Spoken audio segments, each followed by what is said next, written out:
Good evening and welcome to our news programme on Saturday the 13th of February. And first of all, an apology for those of you that normally join us on Facebook. Hopefully you're getting the message to say link through to us on YouTube. As happens with the wonderful Facebook, I think they've done an update since the last time we broadcast, which means when we go live the link doesn't work. So the only way to rectify it is to uninstall the software and reinstall it. Of course, once we've gone live it's a bit too late to do that, so I do apologise for any difficulties receiving us on our Facebook feed tonight. But if you're watching us on YouTube or Twitter Periscope, you should be working fine, and hopefully those on Facebook have got the message that has been posted up to say please link through to YouTube.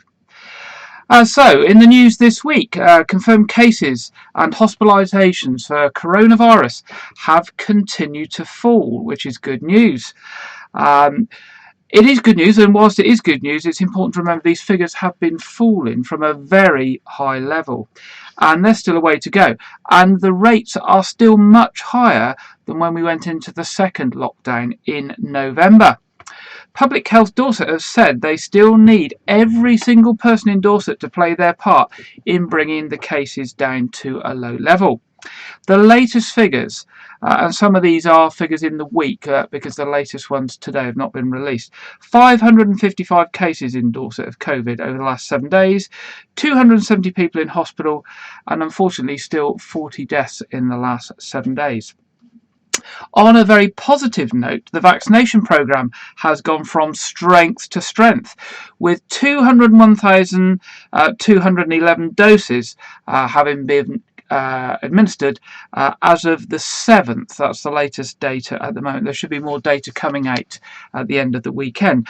And some of you will know that the text alerts have gone out today, or started to go out today, for the over 50s. So it's really, really good news in Dorset, and particularly in Weymouth and Portland, that the teams here, our primary care network and our GP practices working together, are well ahead of the government plans, and where other areas haven't seen the over 50s being invited yet, they have started to be invited in Weymouth and Portland this morning. So that's really, really good news. So keep up the good work, and if you've got an appointment for a vaccination, please make sure that you attend, and if you can't attend, please let them know you won't be going so that somebody else can take your place. So, some positive news there. On the police front, detectives from Dorset Police are investigating an alleged assault on Portland and are appealing for witnesses of anyone with information to come forward. Dorset Police was called by the ambulance service at around 5:50 last Sunday, the 7th of February, to an address in Castletown following a report a man had sustained head injuries. It is reported that the victim, a man aged in his 40s, was assaulted earlier in the day near Coronation Road. The victim sustained serious injuries to his head and face and was taken to hospital for treatment. However, his condition is not thought to be life-threatening. Officers attended the scene and did make an arrest, but they are appealing for residents in that area, and particularly any with home CCTV systems, to please check their footage for anything relevant to the inquiry. So that's earlier in the day on Sunday the 7th of February near to Coronation Road. If you've got any CCTV footage or any information that would be of interest to Dorset Police, please give them a ring on 101, or you can make contact anonymously through Crime Stoppers charity on free phone 0800 555 111. And keeping up the link with South West Ambulance and the ambulance service, our local ambulance service staff in Dorset are often the victims of verbal and physical assault, and the rate of assault has increased, and the 2020 figures were up by 14%. Which relates to over 200 serious incidents. In January alone, South Western Ambulance Service Foundation Trust, that runs the ambulances in Dorset and across the whole region, reported 147 incidents across the whole region. 51 cases of verbal abuse, 37 cases of aggression, and 312 actual physical assaults. I'm sure most viewers would find this very hard to understand when ambulance service staff are there to help us when we are injured seriously or very unwell. Weymouth-based paramedic James Ryan has given an account of how last year he was pinned down in the back of an ambulance, then punched and thrown around and his glasses knocked off. Senior ambulance staff have asked that members of the public respect their staff and that they are there to help people, and any assaults can have a serious and long-lasting effect on their staff. Dorset County Museum has been successful in its appeal to raise £150,000 to save and display the Duelist Mosaic. You remember we did cover this story earlier, well, actually in end of last year when they were trying to raise the funds. The 1,600-year-old Roman floor panel showing a leopard attacking an antelope was unearthed by a team of archaeologists at Duelist in 1974. The mosaic measures 2 metres by 2.4 metres, and it was discovered in the grounds of Duelist House and formed part of the flooring of a Roman villa. The acquisition reunites the new panel with 2 other fragments from the same mosaic which are already in the care of Dorset Museum. It's a real good news story of lots of groups of people coming together to help. The purchase was made possible due to nearly 100 separate donations from supporters both large and small. Key donations received included £50,000 from the Arts Council England and VA Purchases Grant Fund, £40,000 for the Art Fund, £30,000 from the Headley Trust and £10,000 from the Association for Roman Archaeology. Further support was given by many other organisations and individuals from Dorset and further afield, including Richard Belson, a San Francisco-based benefactor who is passionate about keeping Roman artefacts on public display in the areas from which they come. The historic piece will now be on show to the public in the new galleries of the museum as part of a £16 million redevelopment which will be opening later this year.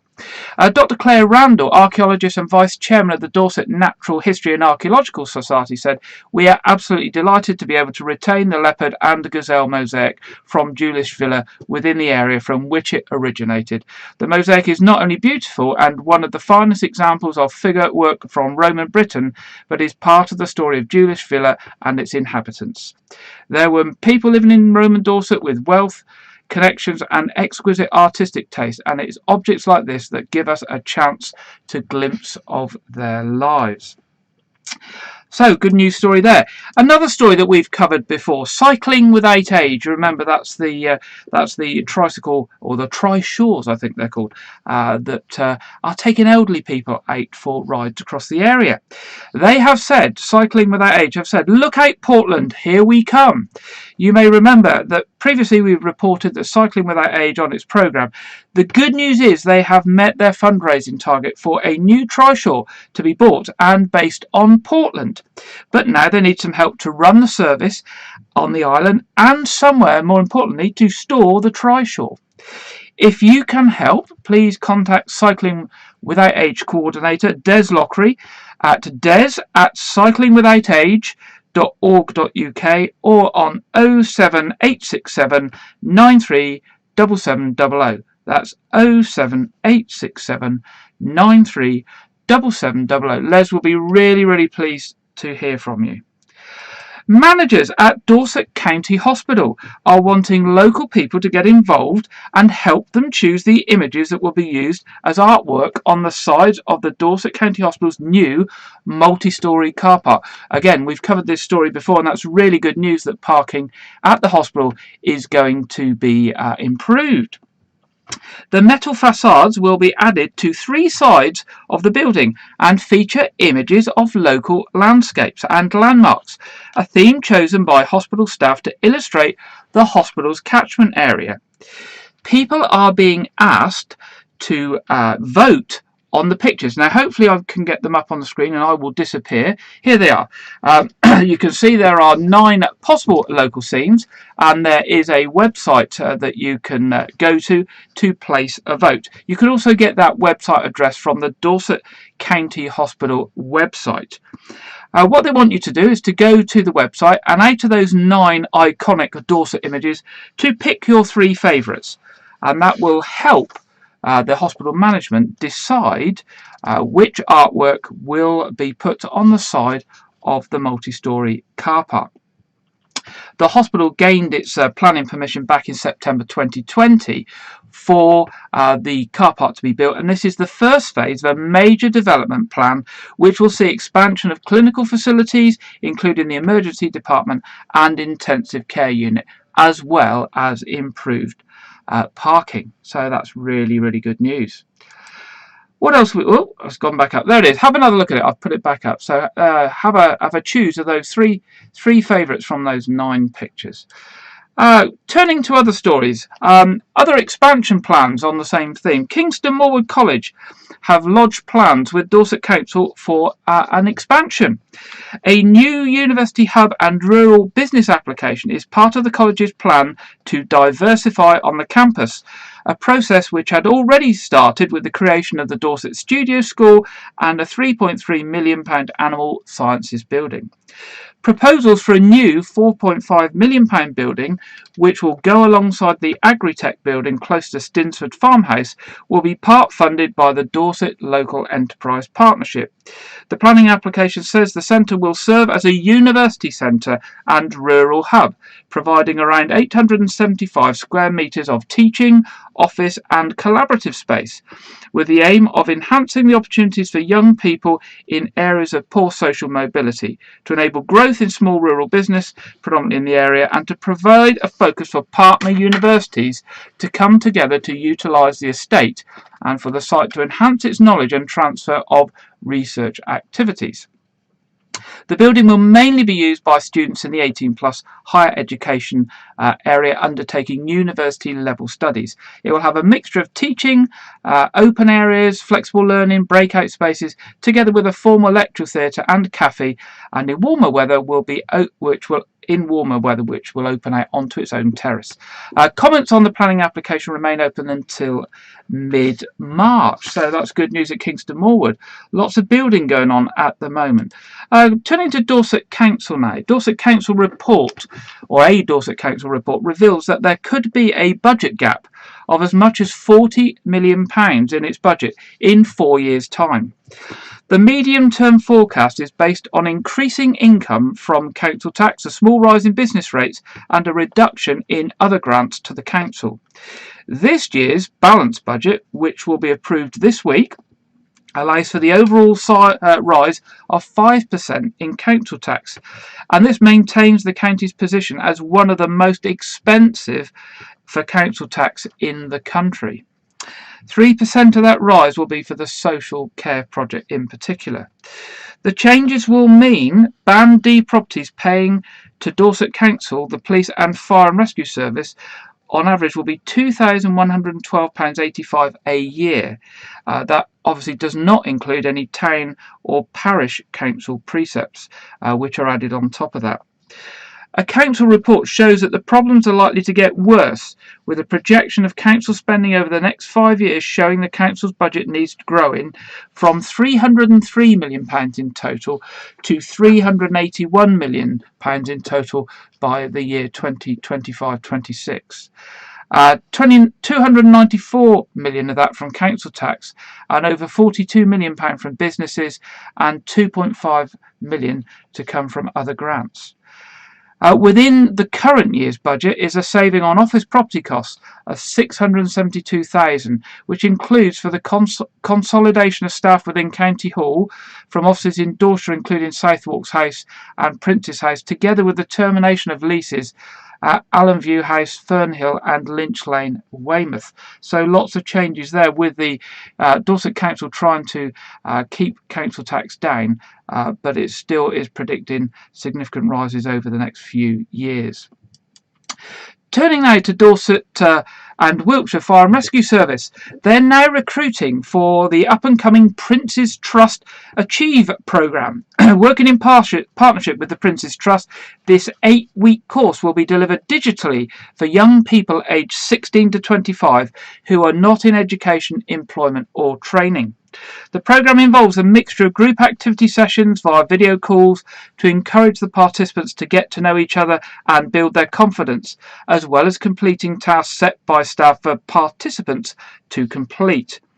Staff will support the young people to complete work that will lead to the Prince's Trust Personal Development and Employability Skills Certificate.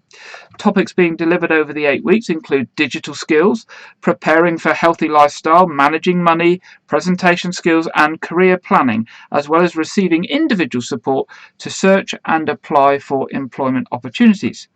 The course will run 5 days a week, starting on Monday the 22nd of February and finishing on Friday the 16th of April. Spaces are limited, so if you're interested or know of anybody else who may like to take part in this scheme, please get in touch with Debbie Harvey at Dorset and Wiltshire Fire and Rescue on 07500 066 134.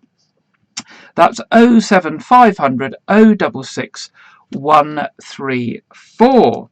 And our final bit of news headline this week: exercise can be just effective as mindfulness when it comes to reducing your stress and anxiety.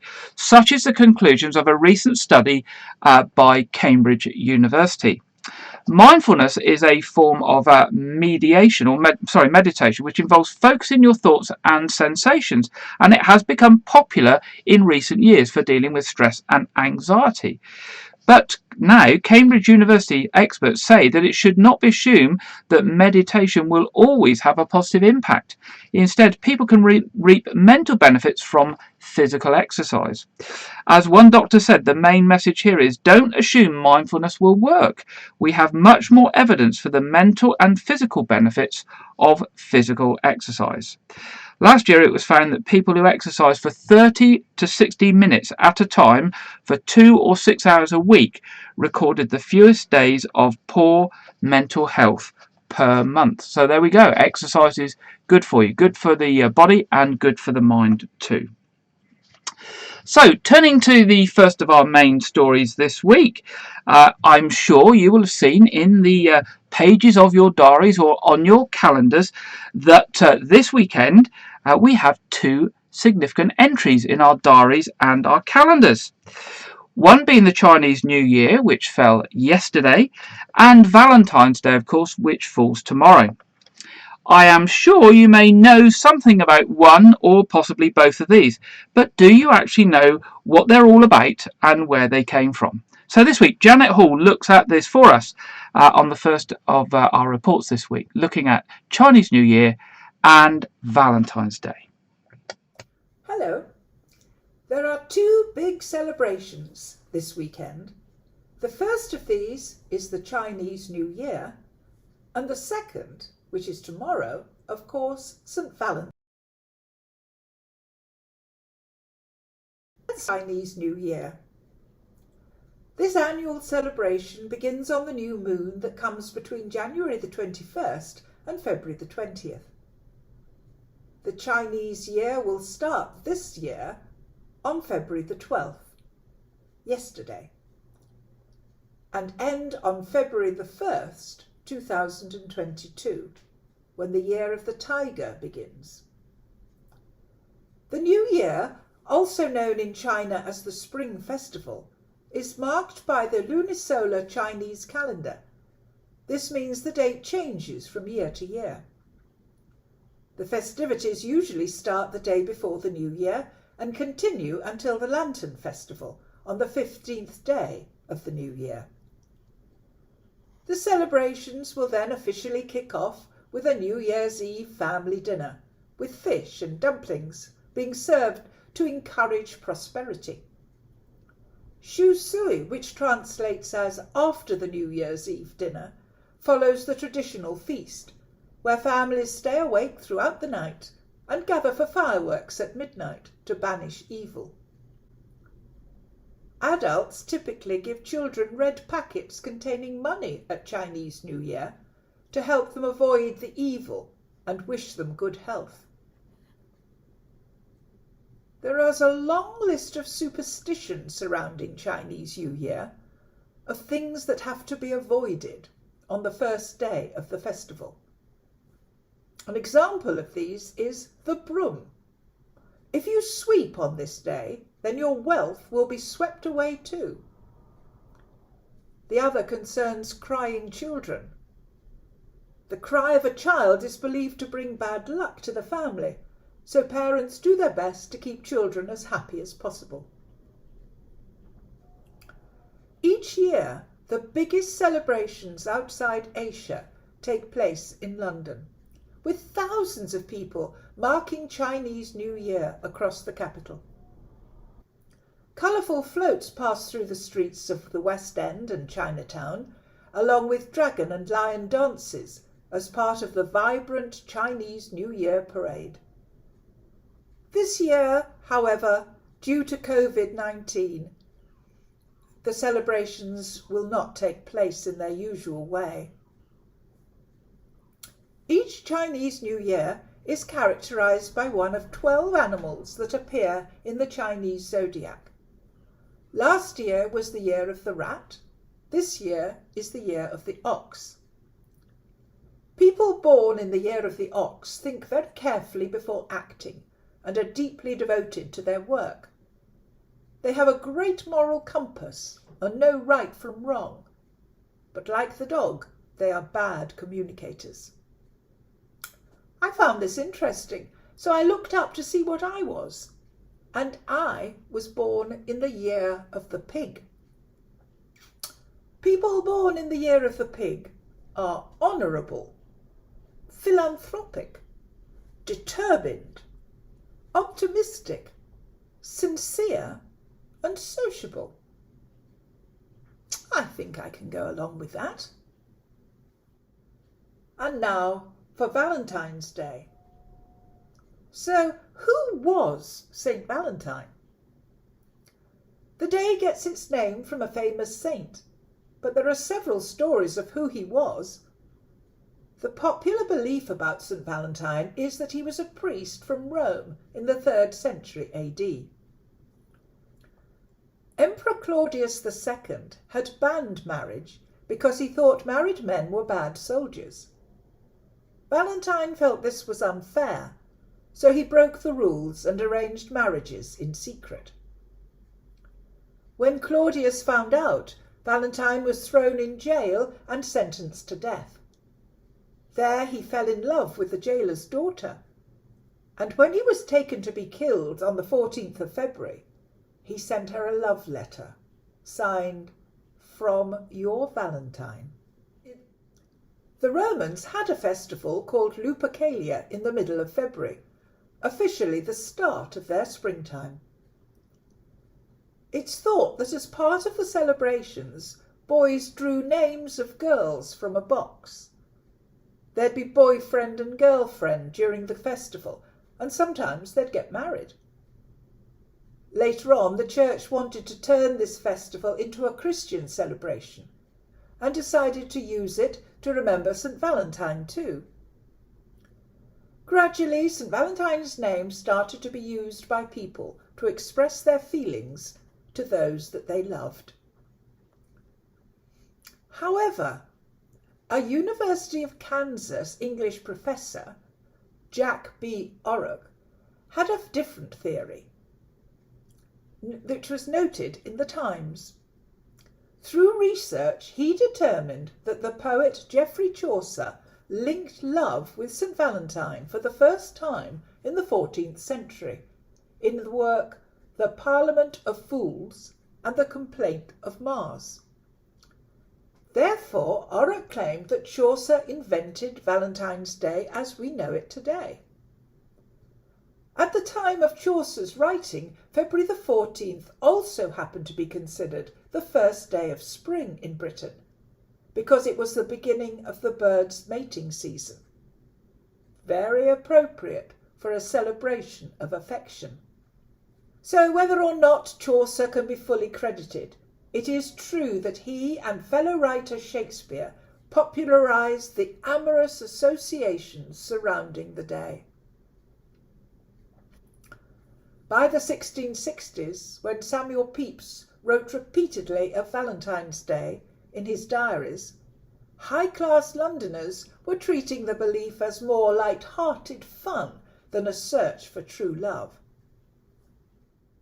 Soon people began writing and exchanging love letters to celebrate Valentine's Day, and by the early 1910s, an American company that would one day become Hallmark began distributing its more official Valentine's Day cards. And then flowers, candy, jewellery, and more followed. And the rest, of course, is history. Here are some very old Valentine's Day cards. It's not all about St. Valentine, though. Cupid, that winged baby boy often seen on Valentine's Day cards and paraphernalia, is another symbol of this love-filled holiday, and it's easy to understand why.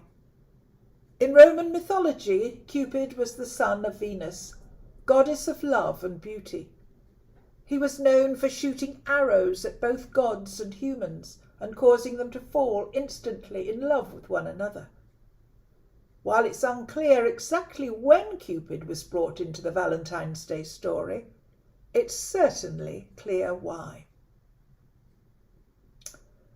Now, I must go away and clear my mantelpiece to make room for all the Valentine cards that are sure to come in tomorrow. Bye for now.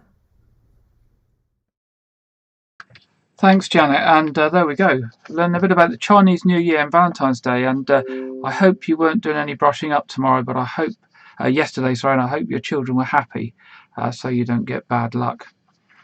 And of course, if you're celebrating Valentine's Day tomorrow and you don't want to cook, why not try looking at some of our local restaurants, pubs and takeaway services that are doing their business by doing home deliveries of all sorts of different types of meal. Maybe there's something out there special that you fancy tomorrow to save you cooking and make it a special day. Our next story is an interesting one. As we try to put the programme together each week, we try to look at different things to include. Sometimes it's local news stories, sometimes it's things that are more interesting to young people or older people or with special interests. And we tried to cater for a wide range of views and interests and ages as well. We don't always get it right, but we try our best. This week's next story looks at one of our leading poets, a little bit different, John Keats, as next week it celebrates or marks the 200th anniversary of his death. So we go over to hear from Lydia, who's going to tell us a little bit about Keats and his poetry. It was 200 years ago, on the 23rd of February 1821, that John Keats, the Romantic poet, died in Rome of tuberculosis, aged just 25. John Keats was born in Moorgate, London, on the 31st of October 1795 to Thomas Keats and his wife, Frances Jennings. Keats was a generous, likable and hard-working man who had much experience of suffering in his short life. He also had a love of civil and religious liberty. Most of his best work was done during the year 1819, when he was already sickening after an exhausting walking tour of the lakes and Scotland the previous summer. In that same year he had also been nursing his brother Tom through tuberculosis, the disease that killed their mother. But in 1819, after Tom's death, he moved to Hampstead and fell in love with a neighbour, Fanny Brawn, who was 18. By this time Keats was devoting himself to poetry, having originally trained as a surgeon following his mother's early death. He is most famous for his odes, all of which, except the one to Autumn, were composed between March and June 1819. All of them ponder the clash between eternal ideals and the transience of the physical world. His most famous lines, "Beauty is truth, truth beauty, that is all ye know on earth, and all ye need to know." Although his poems were not generally well received by critics during his lifetime, his reputation grew after his death, and by the end of the 19th century, he had become one of the most beloved of all English poets. He had a significant influence on a diverse range of poets and writers. Jorge Luis Borges stated that his first encounter with Keats' work was a great experience that he felt all of his life. The poetry of Keats is characterized by a style heavily loaded with sensualities, most notably in the series of odes. This is typical of the Romantic poets, as they aim to accentuate extreme emotion through an emphasis on natural imagery. Today his poems and letters are some of the most popular and most analyzed in English literature. Some of his most acclaimed works are Ode to a Nightingale, Sleep and Poetry, and the famous sonnet On First Looking into Chapman's Homer. As we approach the anniversary of Keats' death, let's hear an extract of Ode to a Nightingale, read by Stephen Fry. My heart aches, and a drowsy numbness pains my sense, as though of hemlock I had drunk, or emptied some dull opiate to the drains, 1 minute past, and Lethe woods had sunk. 'Tis not through envy of thy happy lot, but being too happy in thine happiness, that thou, light-winged dryad of the trees, in some melodious plot of beechen green and shadows numberless, singest of summer in full-throated ease.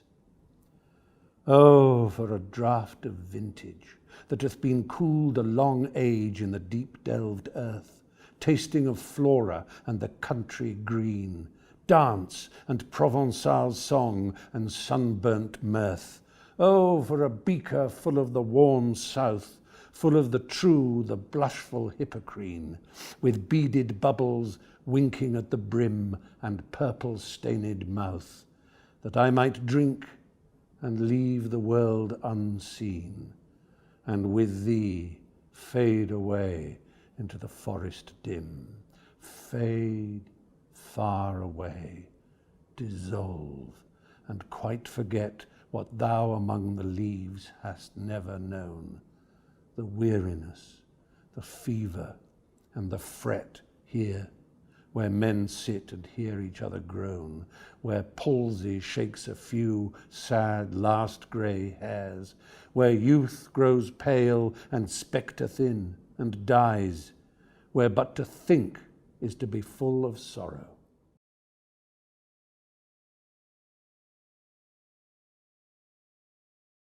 Thank you, Lydia, and Stephen Fry, of course, for that reading from Keats. Over the last few weeks, we've encouraged you to get involved with the RSPB Birdwatch and the CPRE Star Count. I wonder if you actually did either of these, and if so, how you got on. I did the Star Count last week and was surprised, despite the streetlights around where I live, that I was still able to count quite a number of stars. In fact, in the measured box that you're supposed to count in, I counted 8, which was pretty good.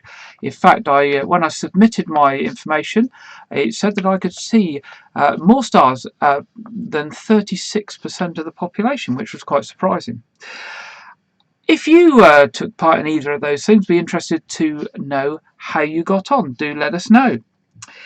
Next, we're going to hear about our intrepid virtual walkers and how they are getting on their return journey from John O'Groats to Land's End, and to learn about some of the places that they stopped off on route last week or so.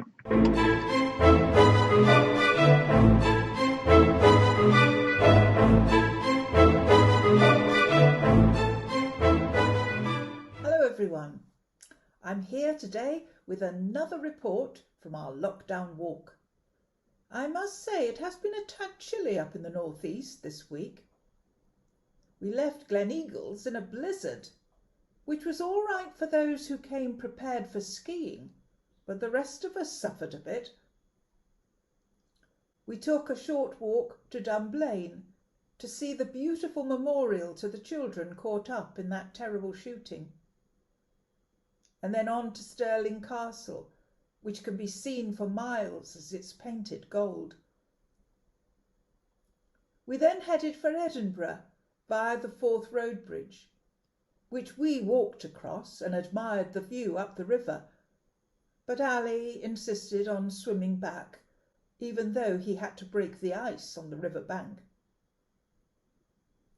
We spent a lovely day in Edinburgh, Edinburgh is Scotland's compact, hilly capital. It has a medieval old town and elegant Georgian new town, with gardens and neoclassical buildings. And looming over the city is Edinburgh Castle, home to Scotland's crown jewels and the Stone of Destiny, which was used in the coronation of Scottish rulers. Arthur's Seat is an imposing peak in Holyrood Park, with sweeping views. We then rested our weary feet in the cafe at the Royal Yacht Britannia, where the hot chocolate comes with a picture of the boat in chocolate sprinkles on top. Next we set off for Dunbar, then Melrose Abbey, and then the 62-mile pilgrimage along St Cuthbert's Way to Lindisfarne, where we stood in the steps of St Cuthbert.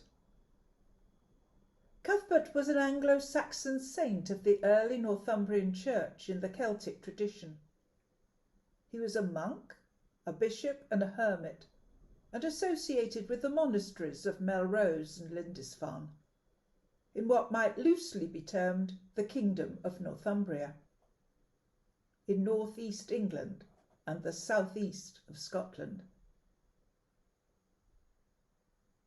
We had a good pilgrimage in Lindisfarne, but we had to wait for the tide to go out before we could safely cross across the causeway.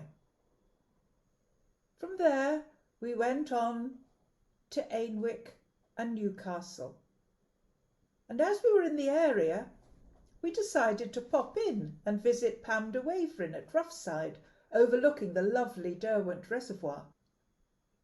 It was a trifle snowy there as well.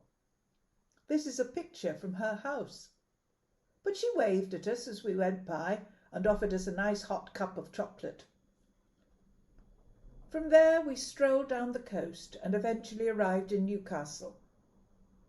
It was a bit chilly there as well, so we decided to move south and went down, heading for the beautiful city of York, where we spent time in York Minster, of course. Now let's find out where we finally ended up this week from Jeff's report.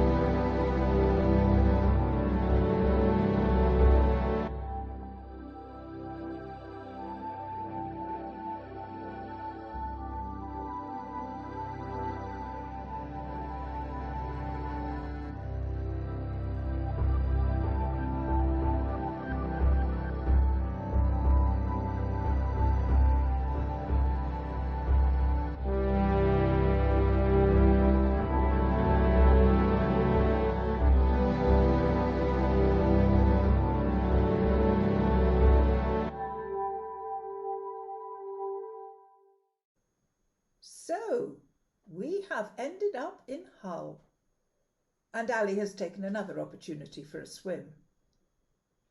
I wonder where we'll end up next week. See you then for the next report. Bye for now. Thanks, Janet and Jeff, for the update on the virtual walk on the route back from John O'Groats to Land's End. Well, our next and last major piece tonight is a serious story, but with a comedy sort of taint to it, or angle to it. Earlier in the programme, we obviously mentioned the vaccination programme, and this week Sir Elton John and Sir Michael Caine have joined forces in a new video to encourage people to get vaccinated against coronavirus. The show business giants, who are both in their 70s and 80s, have been vaccinated by the NHS, and they have recorded a comic 90-second clip to show others that getting the life-saving jab is easy and safe. The new film to promote the jab was organised by Lord Darcy, who leads the Imperial React COVID Surveillance Study Group and is her personal friend of the two stars, and it was shot at Chelsea and Westminster Hospital.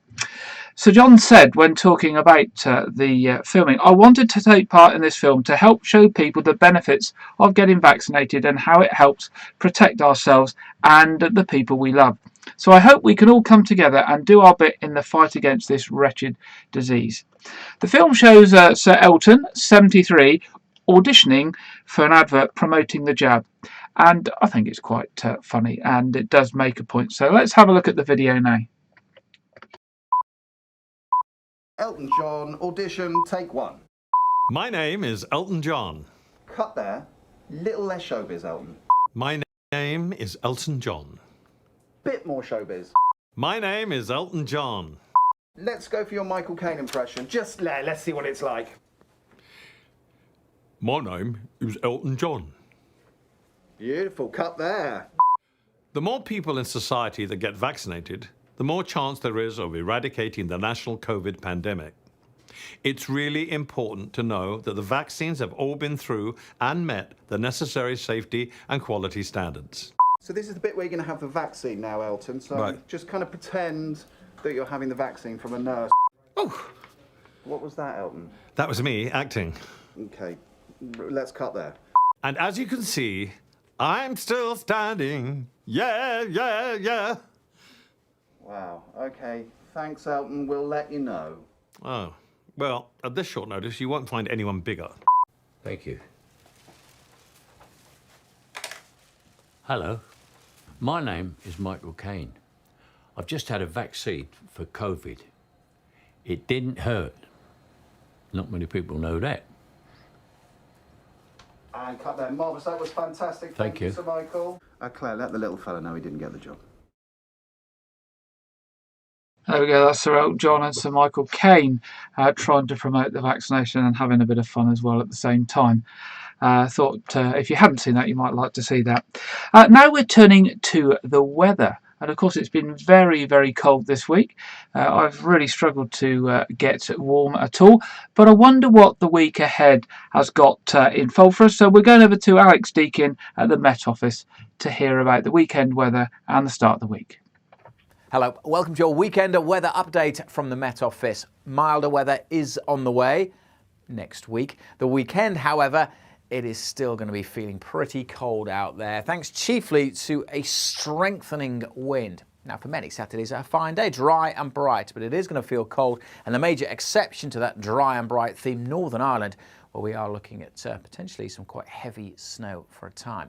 Doesn't get any warmer through Saturday evening. We'll continue with some patchy hill snow and rain across western Scotland. Should fizzle out for a time, but then another weather front starts to bring more patchy wet weather in from the west as we go into Sunday. Again, the potential for that to have some freezing rain mixed in. And again, as those weather fronts just gradually edge in, the isobars remain very close together. So it's going to be a windy day again on Sunday. But it is slowly turning a bit milder, so it will be chiefly rain that we see. Some snow likely, certainly over the Grampians of Scotland for a while, but mostly at low levels it will be rain, or possibly freezing rain. Much of East Anglia, southeast England will be dry for most of the day, but elsewhere it's turning increasingly soggy through Sunday. Yes, temperatures will be ticking up so that by the very end of the day we could be up to double figures across the west, but it's still going to be single digits for most. And again, feeling cold because of the strength of the wind. Bitterly cold then with those winds through the weekend, but eventually that milder air will win out next week. Turning damp for most places will see rain on Sunday, but some hill snow is possibly on the cards, along with the potential for that freezing rain. As I said, plenty going on. Make sure you stay up to date with the latest from the Met Office. The best way to do that is to follow us on social media. Thank you very much, Alex. From the Met Office giving us the weekend weather. And as you can see at the end of that report, the temperatures are starting to increase. So what does it hold for us this week locally in Weymouth? Well, here's the chart for this week. You can see a much milder week with temperatures 10 or 11 for most of the week. But unfortunately, with the milder weather, the rain comes back again. So it's either dry and cold or warm and wet, and it looks like it's going to be a warm and wet week this week ahead. But I did hear rumoured just before I came on air this afternoon that the temperatures next weekend might even soar as high as 15 or 16 degrees centigrade. So that would make a welcome warm spell for us, particularly for out walking and trying to get some of that exercise. So hopefully be a bit drier next weekend with the warmer weather as well. So that's the weather. Looking at traffic and travel, there are some roadworks still on the Custom House Quay. Obviously, that's going to be there for a while yet. Wessex Water are also doing some urgent roadworks at Osmington this weekend. So if you're heading out that way, there may be some disruption on the roads. There's still various roadworks with Southern Gas networks all over the Westham area, but this week there are works also on the junction of Abbotsbury Road and Sharcroft Road, which may cause some disruption. And also Scottish and Southern are working on electrical mains on Portland Road, and this is going to continue to probably to Monday and cause some disruption. If you're travelling on the trains this weekend and for the week ahead, it's half-term week. I know most people won't be travelling, but if you have to go to a hospital appointment or something and you're using public transport, there is a bus replacement service between Castle Carey and Weymouth from Sunday through to Friday. And there are bus replacement services between Eastleigh, Southampton Central and Bournemouth from today through to Friday as well. So quite a lot of disruption on the trains this coming week. But I guess it's just as well to get these works done at the current time, and then hopefully as things start to open up again, then there'll be less works being done on the railways. The What's On section is still very, very well, there's nothing on the What's On session because nothing's happening, is it? So hopefully that will pick up soon when things start to move, and we'll be able to tell you about lots of the events that hopefully be happening over the summer period. But we're going to look at film releases we have been doing in recent weeks this week. And this week it is a Walt Disney film. It's Walt Disney's Flora and Ulysses, and it's being released by Disney on the 19th of February. First of all on Disney Plus, but it will be opened up later. The film's based on the Newbery Award-winning book about 10-year-old Flora, an avid comic book fan and a self-avowed cynic whose parents have recently separated. After rescuing a squirrel, which she names Ulysses, Flora is amazed to discover he possesses unique superhero powers, which take them on an adventure of humorous complications that ultimately change Flora's life and her outlook forever. Flora and Ulysses stars Matilda Lawler, Alison Hannigan, Ben Schwartz, Anna Deaver-Smith, Danny Pudi, and all sorts of other people. And it was directed by Lena Khan and produced by Jill Netter. Based on the novel Flora and Ulysses, the illuminated adventures by Kate Camillo, the film screenplay is by Brad Cullen, and we're going to have a quick look at it now. We're running out of time, so let's get on with it. Here we go. Superheroes stand watch when danger closes in and save those in need. But they have one thing in common. They never show up in the real world. Until Ulysses. Every superhero comes to us with a purpose. We don't always see it at first because we don't always know where to look. Flora! What is this? I am Ulysses, born anew. Wholly unanticipated occurrences! Did you type this? He's a superhero. What? Do you have any enemies? I'm here about the squirrel. Danger lurks everywhere. Is he? He's flying.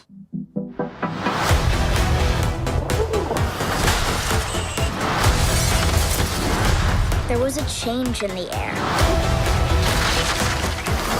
And the world was filling with excitement. Who's hungry?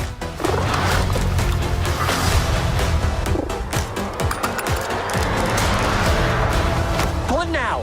Come on! Ulysses! People look to the skies for someone to save them. So the universe sent us Ulysses. Can you talk? Okay, that's not really talking, but still! There we go. That's Flora and Ulysses that is released on the 19th of February this coming week. Well, we've got to the end of the programme. Just to remind you that there is a service live stream tomorrow from All Saints Church at 9:30. Tuesday evening live stream at 5 o'clock of an evening service. And this week is Ash Wednesday. There will be a live stream service at 10:30 on Wednesday morning. Don't forget the quiz tonight at 7:30. As soon as I get offline, I'm going to try and fix the Facebook feed. So if you normally join us on Facebook or one of the Facebook channels for our quiz this evening, hopefully I'll be able to get it working. If not, we'll be on all the YouTube channels, and I will post a message up for those that follow us on Facebook. So I do apologise for that slight technical failure, but unfortunately once we put the broadcast live, there's not a lot we can do about it, and Facebook have this habit of updating things, and so things stop working. You have to uninstall and reinstall them. So I hope you have a good week, a warmer week, and you'll all be here safely next week. And don't forget, if you've got a booking for your vaccination, please turn up, and if you can't go, please let them know so somebody else can take your slot. Until next week, have a safe week, and I'll see you then. Bye for now.